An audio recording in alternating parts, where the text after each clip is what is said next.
Cricket series নিশ্চিত করার লক্ষ্যে বুধবার নিউজিল্যান্ডের বিপক্ষে দ্বিতীয় টি-20-তে মাঠে নামবে বাংলাদেশ। চট্টগ্রামে বীরশ্রেষ্ঠ শহীদ ফ্লাইট লেফটেন্যান্ট মতিউর রহমান স্টেডিয়ামে দুপুর 2টায় শুরু হবে ম্যাচটি। সিরিজে ফিরতে এই ম্যাচে জয়ের বিকল্প নেই সফরকারীদের।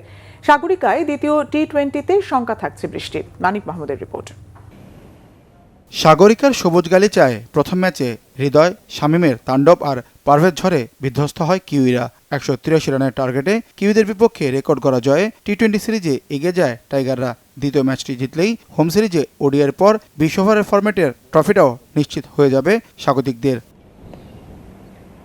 বৈশাখের স্বস্তির বৃষ্টিতে পুরো দেশের মতো ভিজেছে সাগরিকার মাঠও। প্রথম ম্যাচের দুরন্ত নৈপুণ্যে শিষ্যদের ওপর আস্থা বেড়েছে কোচ ফিল সিমন্সের। অনুশীলনের ধকল থেকে মঙ্গলবার বিশ্রাম দেন দলকে। বৃষ্টি ভেজা দিনে টিম হোটেলেই কাটায় লিটন দাসের দল। চট্টগ্রামের ব্যাটিং বান্ধব উইকেটে স্পিনারদের চ্যালেঞ্জটা বেশ কঠিন। প্রথম ম্যাচে দলকেই সংগ্রাম করতে হয়েছে, তাই দ্বিতীয় ম্যাচে স্পিন বড় ফ্যাক্ট হতে পারে মনে করছেন শেখ মেহেদী। স্পিনারদের রোল একটা বড় ভূমিকায় পালন করে সবসময়, অ্যাজ ইউজুয়াল ডিফিকাল্ট ফেসও করতে হয়।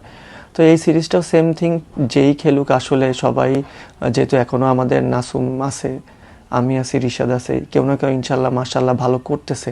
স্বাগতিকদের বিশ্রামের দিনে উল্টো চিত্র ছিল নিউজিল্যান্ড স্কোয়াডে। বৃষ্টি উপেক্ষা করে নতুন বানানো ইনডোরে ব্যাট বলের চর্চায় ঘাম ঝরিয়েছে সফরকারীরা। সিরিজ বাঁচারও লড়াই কিউইদের। ম্যাচটা তাদের পক্ষে গেলে সিরিজ নির্ধারণে অপেক্ষা বাড়বে টাইগারদের।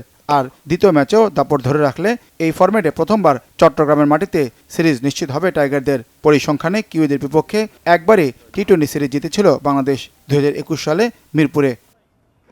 মানিক Mahmud, Bangla vision, sports desk.